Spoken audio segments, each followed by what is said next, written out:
Assalamualaikum warahmatullahi wabarakatuh. Dan semangat pagi Bapak Ibu, teman-teman semua. Jumpa lagi dengan saya Pesan di channel ini. Ya, jadi pada kesempatan kali ini kembali saya melanjutkan pembahasan tentang soal-soal P3K untuk persiapan menghadapi tes P3K formasi dosen. Jadi ini merupakan kelanjutan dari video sebelumnya. Ini sudah soal yang ke-101. Ya, nah soal ini sudah saya sampaikan ya, sudah saya perlihatkan di video sebelumnya dan sudah ada yang mengerjakan, yaitu jawabannya adalah A. Nantinya kita akan melanjutkan ya pembahasan untuk beberapa soal. Baik ya teman-teman semua, kita langsung saja masuk ke pembahasan soal-soalnya.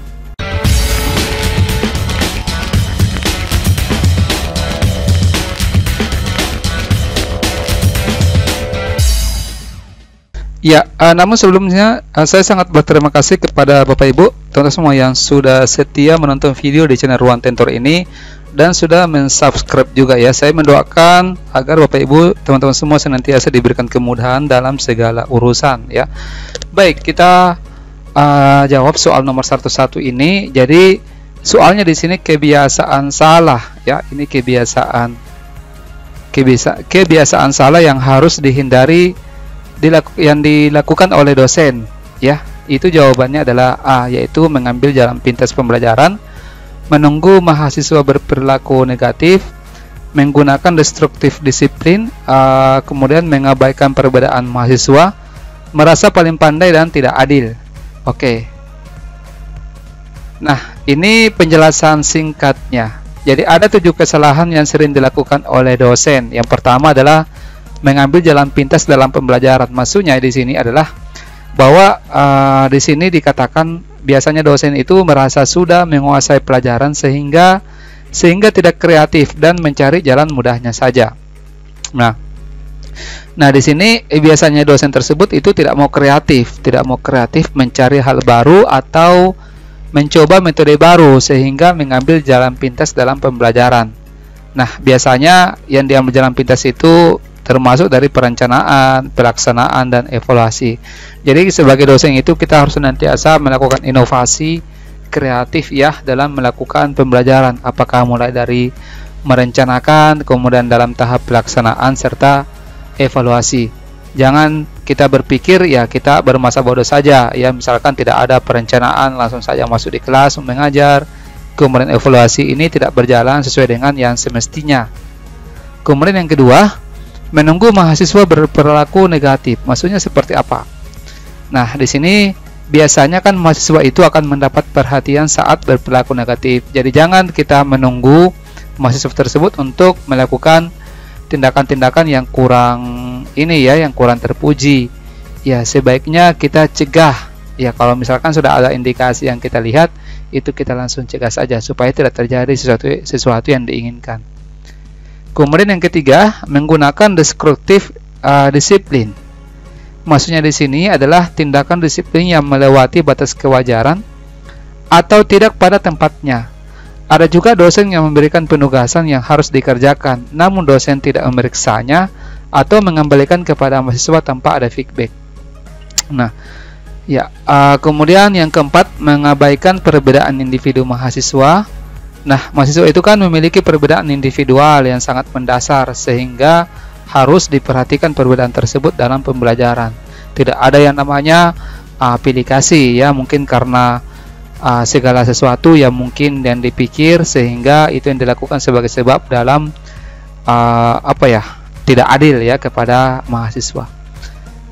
Nah, di sini yang kelima itu merasa diri paling pandai di kelas. Nah, di sini penjelasannya, dosen merasa bahwa mahasiswa tersebut lebih bodoh dibanding dirinya. Jadi sebaik-baiknya itu adalah kita harus senantiasa ceritanya kita harus betul-betul memberikan apresiasi yang begitu tinggi kepada mahasiswa atas segala kerjanya, apakah itu dalam keaktifannya di kelas ataupun juga dalam hal pemberian pengumpulan tugas. Kemudian yang keenam di sini tidak adil atau diskriminatif. Dosen di sini menyalahgunakan penilaian, misalnya sebagai ajang untuk menghukum mahasiswa yang tidak disukai. Tidak boleh juga seperti itu. Kemudian yang ketujuh, memaksa hak mahasiswa. Misalkan dosen berbisnis dalam pembelajaran sehingga menghalalkan segala cara untuk mendapatkan keuntungan. Jadi ke-7 poin ini sebaiknya tidak dilakukan ya oleh dosen. Ya. 102. Diperhatikan. Ya, tadi ini saya berceramah ya. Oke, saya turun nafas dulu. Nomor 102, mahasiswa pada abad 21 dituntut untuk belajar bagaimana mampu berpikir secara kreatif yang dapat mewujudkan temuan informasi, pengetahuan, teknologi, dan budaya yang inovatif. Merupakan penjabaran dari kata kuncinya di sini adalah kreatif. Jadi pasti jawabannya di sini adalah creativity thinking atau berpikir kreatif.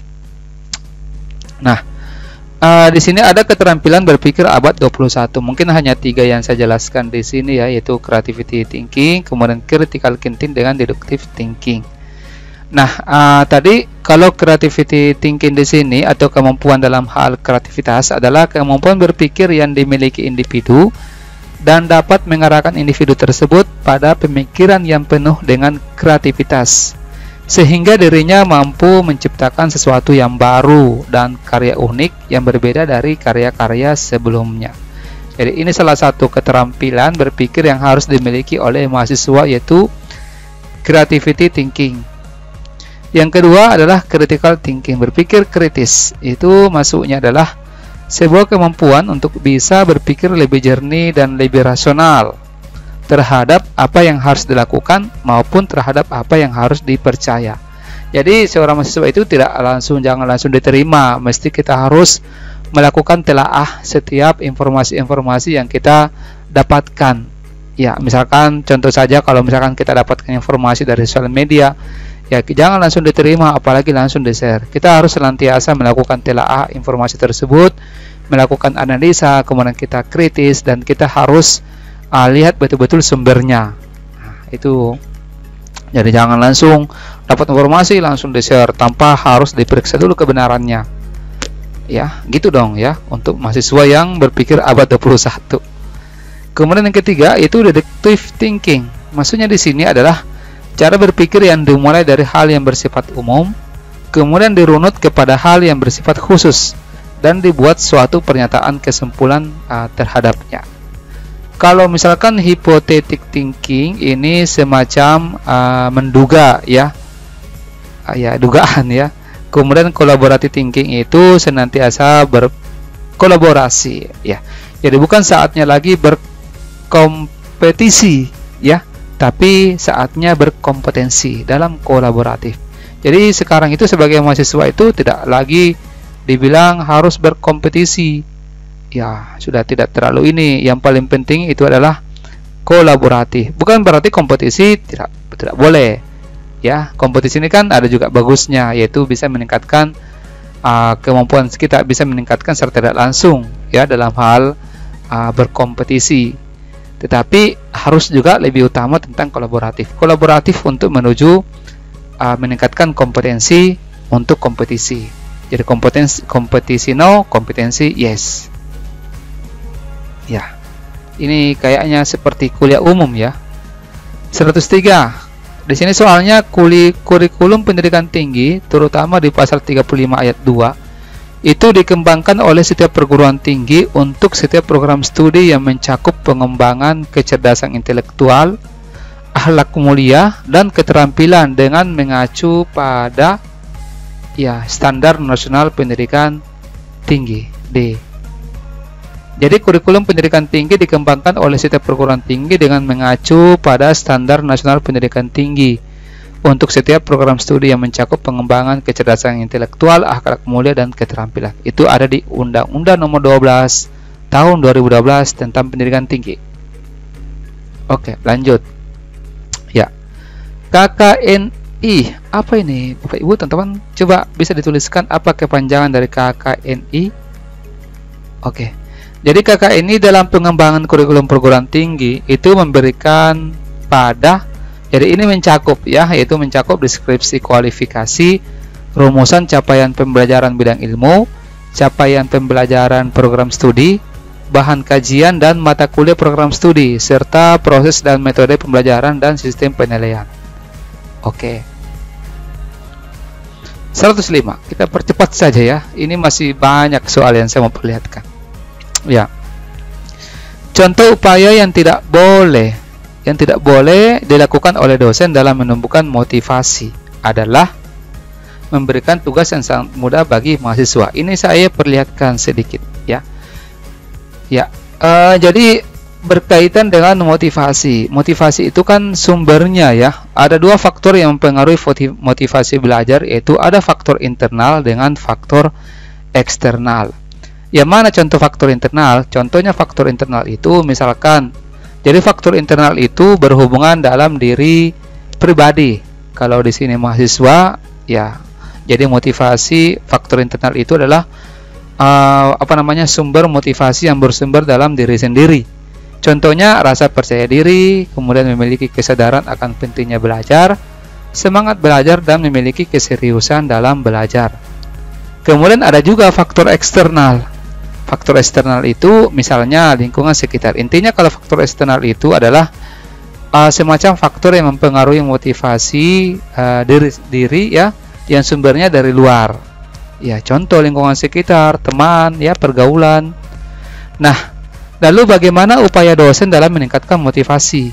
Di sini ada beberapa, ya. Misalkan selain yang keempat ini, membuat kesepakatan tugas dan tanggung jawab, memberikan penghargaan, memberi ruang mengasah keterampilan berpikir, serta membuat ukuran kriteria tentang hasil kinerja yang diharapkan. Nah, bisa juga, ya, di sini memberikan kepercayaan kepada mahasiswa untuk mengeksplor diri. Jadi kita memberikan kebebasan kepada mahasiswa untuk lebih berkreasi. Tentunya tetap harus kita dosen itu tetap harus dampingi, tetap harus melakukan kontrol dalam kegiatan-kegiatan tersebut. Kemudian memberikan materi dengan metode yang menarik supaya kita lebih ini, ya, supaya nampak juga dalam diri mahasiswa bahwa mahasiswa itu menganggap, wah, ini dosenku ini kreatif, ya, saya harus juga mengikuti dosen saya ini, harus lebih kreatif juga. Kemudian menumbuhkan rasa saling percaya antara dosen dan mahasiswa dalam bentuk pendekatan personal. Ya, kita bisa menjadi misalkan tanda kutip, ya, teman bagi mahasiswa, supaya kalau misalkan ada masalah-masalah yang pada mahasiswa tersebut itu dengan dengan nyamannya mahasiswa tersebut melakukan konsultasi kepada kita, sehingga rasa percaya dirinya itu bagus. Kemudian yang keempat, melibatkan mahasiswa dalam kegiatan akademis. Ini bisa kita lakukan, ini bisa kita lakukan kalau misalkan dosen tersebut melakukan kegiatan PKM. Itu bisa kita libatkan mahasiswa supaya mahasiswa menganggap bahwa dirinya juga dibutuhkan oleh dosen, ya. Dengan itu berarti kepercayaan diri dari mahasiswa tersebut juga bisa lebih bagus. Oke, nomor 106. Dosen membentuk kelompok 5-10 mahasiswa, kemudian menugaskan pada mahasiswa, ada kata kunci kelompok, untuk mendiskusikan bahan yang sudah dijelaskan dosen, yang dilengkapi dengan pencarian bahan ajar oleh mahasiswa. Nah, perkuliahan yang dilakukan dosen tersebut dinamakan apakah simulasi, small group diskusi, discovery learning, self-directed learning, atau problem based learning. Ya, itu jawabannya small group diskusi. Oke. Nah, jadi untuk small group diskusi penjelasannya kurang lebih seperti ini. Saya tambahkan, ya, sedikit penjelasan untuk pilihan yang lain, misalkan simulasi. Jadi untuk model pembelajaran simulasi itu dapat diartikan sebagai suatu cara pembelajaran dengan melakukan proses tingkah laku secara tiruan. Nah, simulasi dapat diartikan sebagai cara penyajian pengalaman belajar dengan menggunakan situasi tiruan. Untuk apa? Untuk memahami tentang konsep, prinsip, dan keterampilan tertentu. Ya, misalkan sebentar, ya, ada soal yang berhubungan dengan model pembelajaran simulasi. Kemudian ada yang namanya self-directed learning.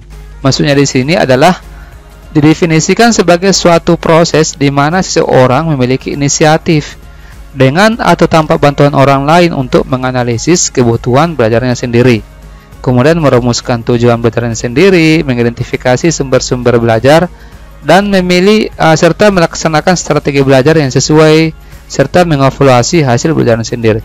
Ini kalau mau dikatakan agak mirip-mirip dengan student center, ya, tapi lain juga ada istilahnya, ini juga ada istilahnya. Tapi nanti Bapak Ibu ya teman-teman, kalau misalkan kita sepakat ini kita mau namakan sebagai student center ya, yaitu pembelajaran yang berpusat kepada siswa, guru atau dosen sebagai fasilitator, mungkin mirip-mirip ya. Nanti kalau misalkan Bapak Ibu kurang sepakat ya, bisa kita diskusikan. Nomor 107 ya, dosen menciptakan atau mengkondisikan situasi kegiatan yang mirip dengan yang sesungguhnya, bisa berupa bermain peran, model komputer, atau berbagai latihan yang bukan sebenarnya. Nah, perkuliahan yang dilakukan dosen tersebut dinamakan, ada kata bermain peran, berarti simulasi ya, semacam tiruan. Oke, tadi sudah saya jelaskan, yaitu simulasi dengan apa tadi, self-directed learning. Saya tambahkan penjelasannya tentang discovery learning. Jadi discovery learning nanti Bapak Ibu cari ya, apa itu inquiry bertahap ya, sama apa tadi ya yang belum saya jelaskan tadi. Coba saya kembali dulu. Problem based learning ya, nanti bisa disampaikan penjelasannya di bawah. Oke, ini saya tambahkan sedikit. Jadi discovery learning adalah teori belajar yang didefinisikan sebagai proses pembelajaran yang terjadi bila peserta didiknya tidak disajikan dengan pelajaran dalam bentuk finalnya, tetapi peserta didik tersebut mengorganisasi sendiri pelajaran tersebut. Jadi semacam penemuan ya, menemukan. Model pembelajaran ini menekankan pada ditemukannya konsep atau prinsip yang sebelumnya tidak diketahui. Nah, di sini dosen berperan sebagai pembimbing dengan memberikan kesempatan kepada peserta didik untuk belajar secara aktif. Bahan ajar tidak disajikan dalam bentuk akhir, tetapi peserta didik dituntut untuk melakukan serangkaian kegiatan, mulai dari mengumpulkan informasi sampai dengan membuat kesimpulan dari materi yang disajikan. Ya, ini panjang sekali ya. Jadi ini saya kutip juga dari beberapa sumber di internet. Nanti kalau misalkan Bapak Ibu mau membuat penjelasan ini menjadi lebih simpel, ya bisa. Intinya discovery learning itu ibarat pembelajaran yang berbasis penemuan. Oke, seperti biasa untuk nomor 108 nanti coba-coba ya dikerjakan dan jawabannya dikirimkan di kolom komentar yang ada di bawah video ini. Nanti di kesempatan berikutnya kita akan bahas bersama-sama. Baik, saya kira sampai di sini. Terima kasih banyak atas perhatiannya. Saya harap agar video ini di-share ya, dibagikan ke rekan-rekan kita. Baik, wassalamualaikum warahmatullahi wabarakatuh. Dan semangat pagi.